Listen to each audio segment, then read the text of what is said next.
this is Jenny with Host Family Exchange Student Life, and on this channel we help navigate through real life hosting and exchanging to make an extraordinary experience. We've got an interview with Heather today that I'm so excited about. How are you doing today? I'm doing great, thank you. Heather and I were college roommates, and we recently reconnected over the topic of being a host parent. Can you tell the viewers a little bit about your family and how many students you've hosted? Yeah, so we are a family in a city, and I have 4 children that are all in school.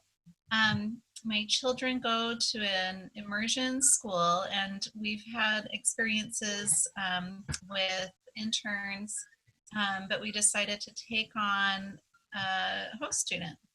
We have an extra room, and we just knew that we wanted to include other people in our life. But at the same time, we were hesitant and maybe embarrassed because we were a family with 4 kids, and the dynamics are kind of chaotic and and a little crazy sometimes. And sometimes people coming in aren't used to that, and so it's very, I don't know, kind of daunting, but at the same time, we also want to give back, and it seemed like there's specifically an interest in having a student in our city, and someone was kind of having a hard time filling that spot, and we just kept feeling like, well, sure, let's do it.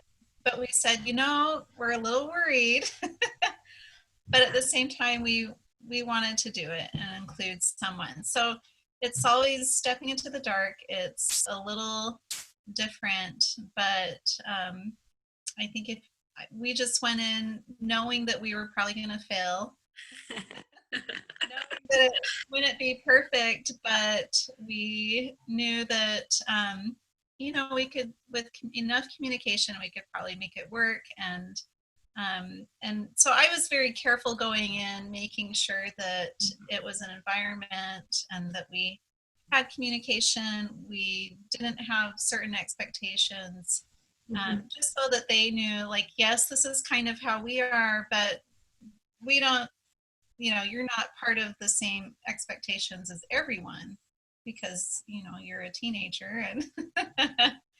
And yeah, so I think from the get-go, we knew we wanted to make sure there was communication and make sure that they knew kind of what to expect.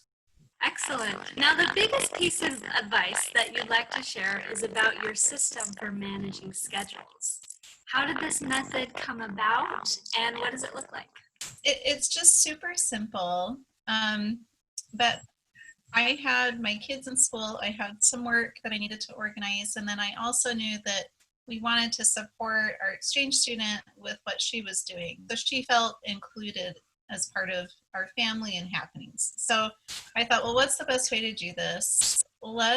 And I felt that I should put it all up, and the best place for us was in our dining room. So I put up a big bulletin board, made it nice, and then just put up a big calendar with everyone's after school activities, weekend things, just so everyone could see it. It wasn't much. I mean, it wasn't fancy at all, but I just, the goal was maybe even less organization, but more making sure everyone felt included and important.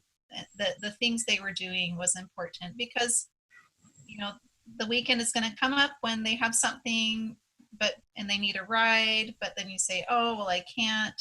I don't want them to feel like I'm not thinking of them. But just making sure we're on the same page. So your next piece of advice is about the dynamic between your little children and your exchange student. What things have you learned to do, or maybe not to do?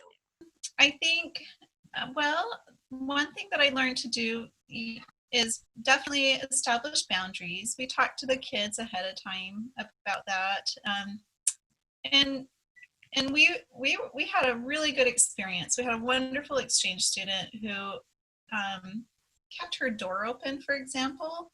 Um, if she was home, she always kept her door open to her room, and she was studying and working on projects, and she just always kept her door open.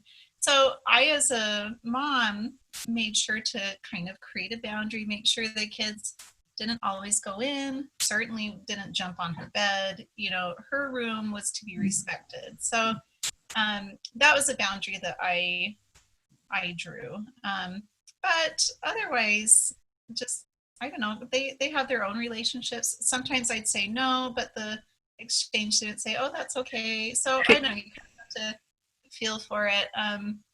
And yeah, and always making sure that the parents were taking care of the kids and meeting their needs. The exchange student wasn't required to do any of that. So and just knowing that I don't know, just kind of setting up those boundaries. So that's some great advice. Are you ready for Around the Home in 8 questions?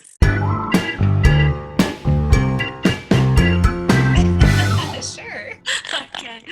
Which insect scares you the most in the house? Or rodent? Right now, mice, because they've been an issue, and because I know they're an issue, that scares me the most because I want to control it.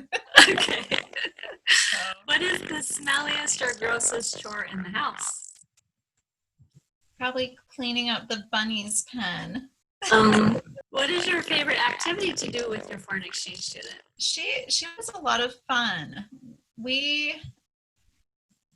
I think probably my fondest memory was us just setting up our bounce house and the kids were jumping and she came out and had a ball. And, I was surprised. I thought, okay, she's definitely a kid inside. Little things like that, just fun. Getting the wiggles out. What is your go-to dinner when you're short on time? Chicken nuggets.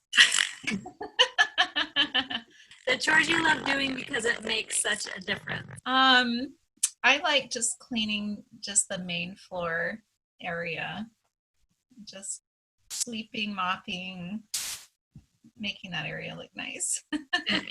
What's the top store your exchange student liked to visit? She liked Meijer, which is kind of like a Walmart. Okay. Kind of the one that's close to us. It's called Meijer. Yeah, and we have a mall close to us that was fun. But I mean, she was into shopping, but not tons. But yeah. And if weather were no consideration, are you a lemonade or hot cocoa person? Lemonade. Lemonade. Nice. Thank you for playing. All right, kind of going along with your tip about dynamics, when you're raising little children and then have an instant teenager, there can be some unexpected things to address. I know this one caught me off guard and I had to rethink a little bit how I approach things. What are some things you can mentally prepare for or look out for when you have a student? Probably the biggest thing that I've learned with young adults and teenagers is that they need to know that they're loved and appreciated. They're learning. They're so capable in so many ways, but they're learning in a lot of ways too. And so having patience and just, I guess, having that positive, just giving them positive comments and letting them know that they're doing a good job. So that is some really, really great advice. Now, before we go, I want to ask you, as a mother, as a host parent, a lot of people in our community are trying to learn more or level up their experience as a host parent to create a memorable experience, an extraordinary experience for their families and for the exchange students. Can you share some encouragement about some of the overarching things you learned when it may feel new or unpredictable? Let's see. I would just say communication is good. If there's just talk about things and if I made mistakes, I just say, you know what, I'm sorry. You're right. Like, I should have been more patient, or of course you should have needed more time. I'm sorry. And I probably could have done that more than I did. Um, or saying, yeah, I can do that. Let me figure out how I can make it work. Or no, I don't think we can do that. So I don't know, just communicating, but and things come that are unexpected and it catches you off guard and you're like, ah, what? So you have to pause and you just have to say, okay, yes, I can do this, or no, I can't do this, or you're right, I was wrong. I don't know. Because it's learning for both parties. True. Words of wisdom. Thank you so much for joining me, Heather. I really appreciate you. I want you to high five that like button if you got value out of this video. Now, question of the day for the viewers: how are you managing your daily schedule with your family and with an exchange student? Are you a planner person, or do you have a wall visual, or do you just go with the flow? I look forward to reading your answers in the comments below. Be extraordinary, and we'll see you in the next video.